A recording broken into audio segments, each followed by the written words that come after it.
তাকেই বিয়ে করবে যাকে তার ভালো লাগে, যে দেখতে সুন্দর, যার ধন সম্পদ আছে, বংশমর্যাদা আছে, এটা মানুষের মনের চাহিদা।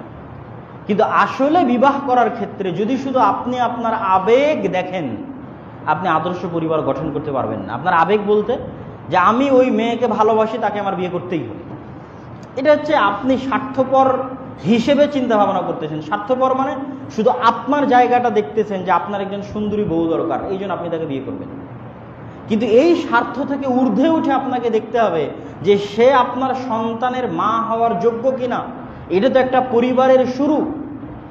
সেখানে শুধু আপনার স্বার্থ, আপনার ভালোবাসা, আপনার ভালো লাগা দেখলেন আর ফাট করে বিয়ে করে ফেললেন, তাহলে কেমনে আদর্শ পরিবার গঠন করবেন? এটা তো আবেগের জায়গা না। এই জন্য রাসূল সাল্লাল্লাহু আলাইহি ওয়াসাল্লাম অন্য সবগুলোতে কম্প্রোমাইজ করতে বলেছেন, কিন্তু দিনের বিষয়ে কম্প্রোমাইজ করতে বলেননি। কেন? শুধু যদি আপনার বউ চয়েস করতে বলতেন, আপনার বউ, তাহলে সুন্দরী বলতেন যে সুন্দরী দেখে বিয়ে করবেন। কিন্তু এর সাথে তো শুধু আপনার বউ সম্পৃক্ত নয়, এর সাথে পৃথিবী আবাদ করবে এরকম পরবর্তী প্রজন্ম সম্পৃক্ত, আপনার সন্তানের মা সম্পৃক্ত। শুধু যদি আপনি আপনার ওয়াইফের পয়েন্ট অফ ভিউ থেকে স্ত্রী চয়েস করেন আর আপনার সন্তানের মায়ের পয়েন্ট অফ ভিউ থেকে স্ত্রী চয়েস না করেন, সঠিক সিদ্ধান্ত নিতে পারবেন না। আবেগ প্রবণ হিসেবে সিদ্ধান্ত নেবেন।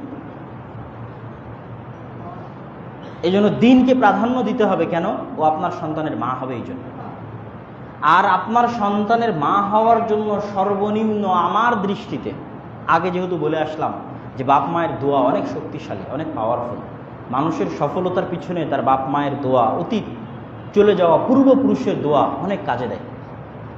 তো এই জন্য আপনার সন্তানের মা হওয়ার জন্য সর্বনিম্ন এতটুকু যোগ্যতা থাকা উচিত যে যেই মা দোয়া করলে আল্লাহর দরবারে কবুল হবে, এতটুকু সর্বনিম্ন এতটুকু যোগ্যতা থাকা উচিত। যেই সন্তানের মায়ের দোয়া আল্লাহ সুবহানাহু ওয়া তাআলার দরবারে কবুল হওয়ার যোগ্য নয়, ওই সন্তানের চেয়ে এতিম পৃথিবীতে কেউ আছে?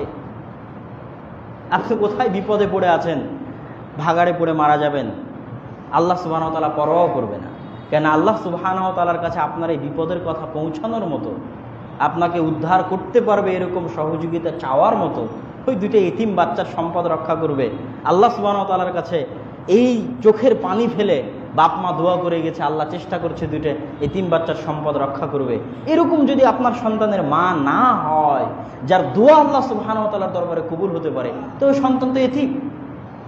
আপনি তো আপনার সন্তানকে এতিম হিসেবে দুনিয়াতে নিয়ে আসতেছেন। তাহলে বিবাহ দিয়েই কিন্তু শুরু, এবং অবশ্যই সেখানে নিজের স্ত্রীর চাইতে সন্তানের মায়ের জন্য স্ত্রী চয়েস করতে হবে। তারপরে আমরা যেই বিবাহের অনুষ্ঠানটাকে আনন্দের মাধ্যম বানিয়েছি,